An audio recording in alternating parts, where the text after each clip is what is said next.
Well, we just got her results back for her HCGs, and we read it to the best of our capabilities, and then did our own little research, and then we sent it back to the Nevada Fertility Center, and then we just got a call from our coordinator, and it came back that it was a negative.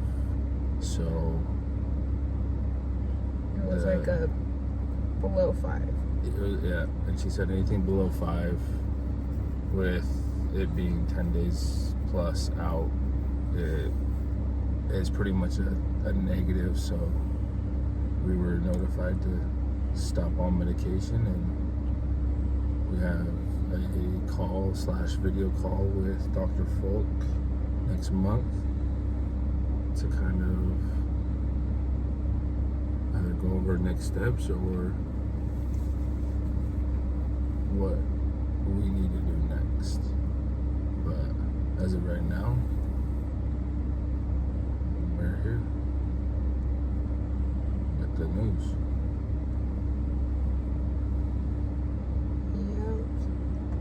Yeah. I think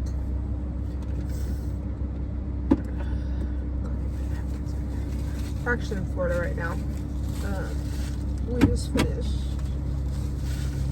just finished nationals, coaching nationals, and then we stayed a few days extra to kind of decompress and spend time with Legend, and just have that core family time together without any other home distractions and stuff like that. But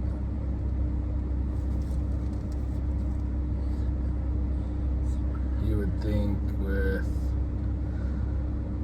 all the ones we've had in the past that, like anything in life, things get easier with multiples. I can say, and that's not my body going through it, it definitely doesn't get easier. It's in the back of our minds, we kind of plan for it. As sinister as that sounds, we kind of, plan for it just because of what we have been through. So we try not to get our hopes up too high every time we do one of these things, but we were pretty optimistic about this one with all the stuff that kind of fell into place. So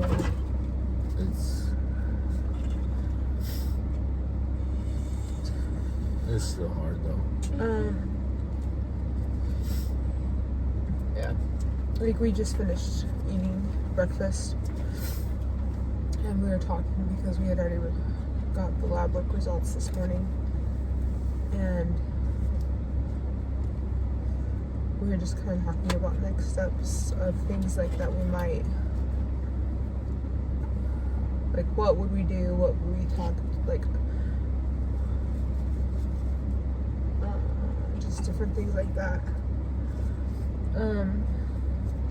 And I think for me,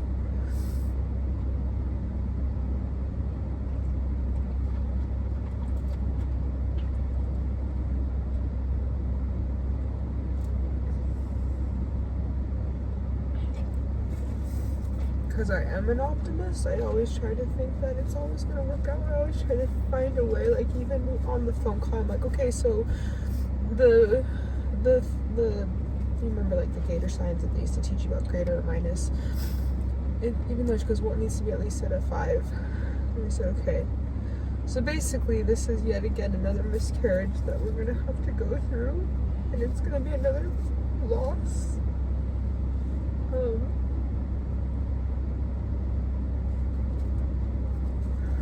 Because right now what's keeping my body, like I haven't had any bleeding or any spotting or anything like that, but what's keeping my body from doing anything is basically the what's it called, The medication. The medication, the progesterone, the estradiol, just like all this crap. And like, Oh, yeah. I've gained 15 pounds since I've been on all this crap. It makes me a hormonal mess, as you can see. I'm moody, I'm grumpy, I'm tired, I'm fatigued. And I just told Chris, I don't know.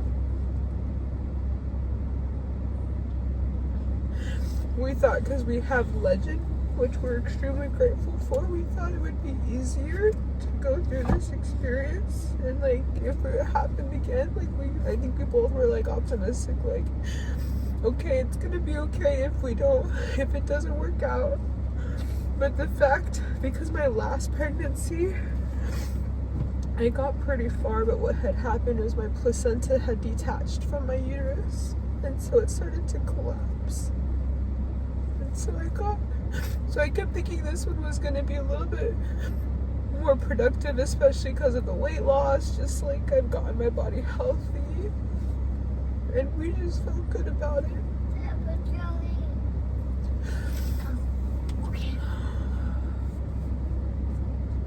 And just the timing of everything, like just like the pure miracle that we found out that our doctor was still,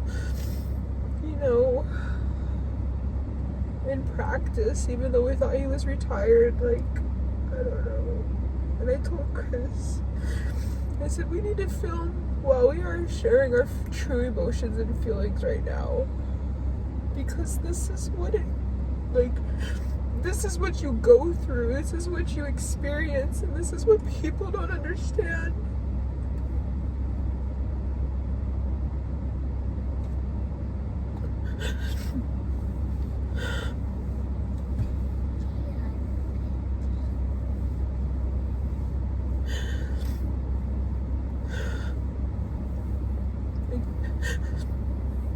I sit there and I rehatch everything that I've done over the last 3 weeks, and what could I have changed, what could I have done better, what did I do that I shouldn't have done. Like, I sit there and I look at things that maybe I could have changed, or this or that or this, and it's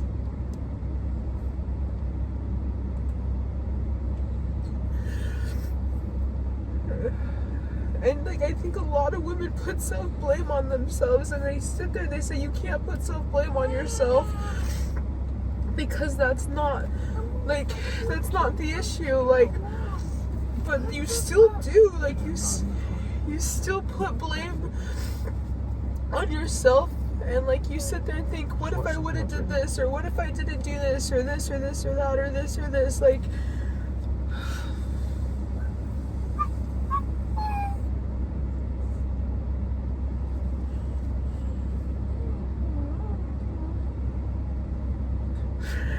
and I think you just feel like a failure as a woman.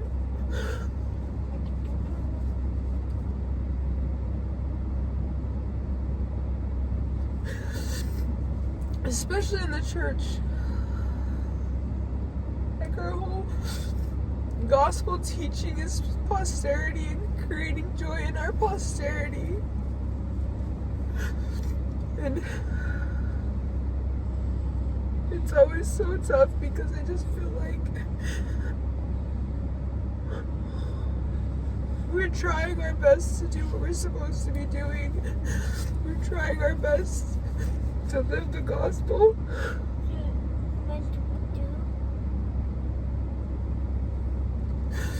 And it's a righteous desire, and I just don't understand sometimes why it's something that we have to continuously go through over and over and over.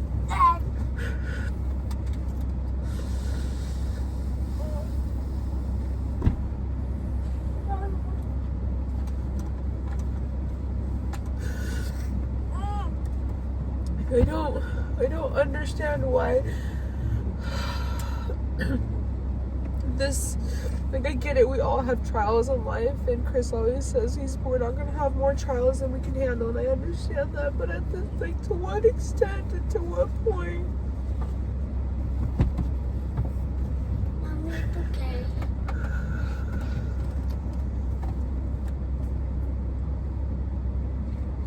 Thanks,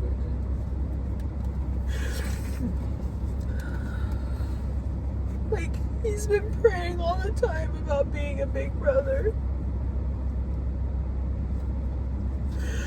And he's been telling people that my mommy has a baby in her tummy.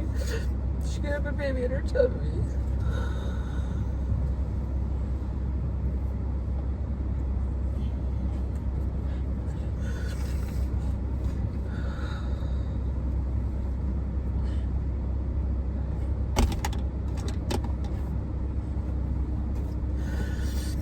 So I just don't know.